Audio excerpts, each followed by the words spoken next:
Parole Philippe Martinez, justement, s'exprime après ce discours du président. C'est tout va bien, je fais tout bien, il se passe rien dans la rue.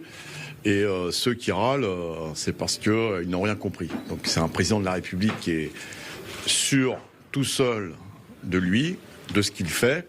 Et c'est grave, c'est grave. Il n'y a aucune réponse.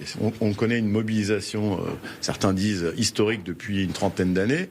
Et pour lui, il a fait un bilan très positif de tout ce qu'il a fait. Donc c'est grave. J'insiste aussi sur le fait qu'il considère qu'il n'y a pas eu de proposition alternative, alors que la CGT, comme je suppose les autres organisations syndicales, ont fait des propositions alternatives, mais il ne considère que les propositions alternatives ne sont valables que si on est d'accord avec lui. Et puis alors j'ai noté des aberrations mais totales. Il a fait le constat que des minima de branche étaient en dessous du SMIC. Alors moi excusez-moi, c'est lunaire. On a écrit au Premier ministre, alors je sais plus si c'était Castex, mais je pense que c'était lui. Donc ça fait un petit moment qu'il est plus là. Pour lui dire il faut une revalorisation automatique des minima de branche quand le SMIC augmente. Et lui nous dire c'est pas normal qu'il y ait autant de minima de branche qui augmentent. Il continue à faire l'amalgame évidemment entre impôts et cotisations, et il considère que cotisation patronale, ça n'est pas une question. Lui, il considère que pour financer la sécurité sociale et la retraite, il n'y a que les cotisations salariales. C'est pas comme ça qu'est construit le système. Alors soit il a une méconnaissance totale de notre système, et là c'est très grave, soit il se fout de notre gueule, pour être très clair. Et puis, alors j'entends tout ce qu'il a fait sur l'industrie. Enfin, franchement, j'aurais aimé qu'il cite des exemples. Oui, effectivement, il y a des projets. Mais moi, je peux lui citer la liste de toutes les entreprises industrielles qui ont fermé depuis qu'il est président de la République.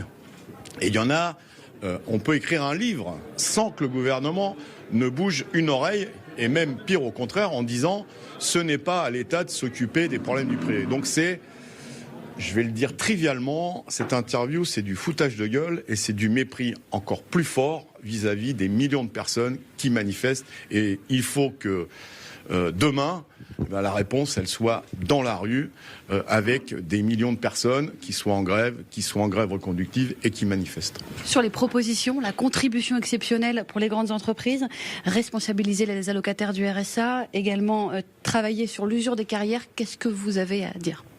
Et on a déjà dit, enfin sur la pénibilité, sur les carrières longues, sur l'emploi des CR, on a déjà dit. Sauf qu'il faut qu'il n'ait pas l'écoute sélective. Il ne veut entendre que des flatteurs, que ceux qui de la flagornerie, c'est-à-dire ceux qui sont d'accord avec lui. On a fait des propositions sur l'emploi des seniors, on a fait des propositions sur la pénibilité, on a fait des propositions sur les salaires, on a fait des propositions sur les cotisations et notamment les exonérations de cotisations patronales, que lui considère que ce n'est pas que le financement de la protection sociale, ce ne sont pas des cotisations patronales.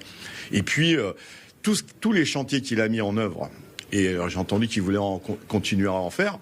Les conclusions, c'est toujours lui qui les fait. Et d'ailleurs, en général, il fait les conclusions avant que les réunions démarrent. C'est ça. Et alors, son admiration, enfin, il n'a pas dit ça comme ça, mais son écoute des syndicats, il en a fait la démonstration, vu la réponse qu'il nous a fait à notre demande d'entretien. Donc oui, ça devient une caricature, ce président de la République.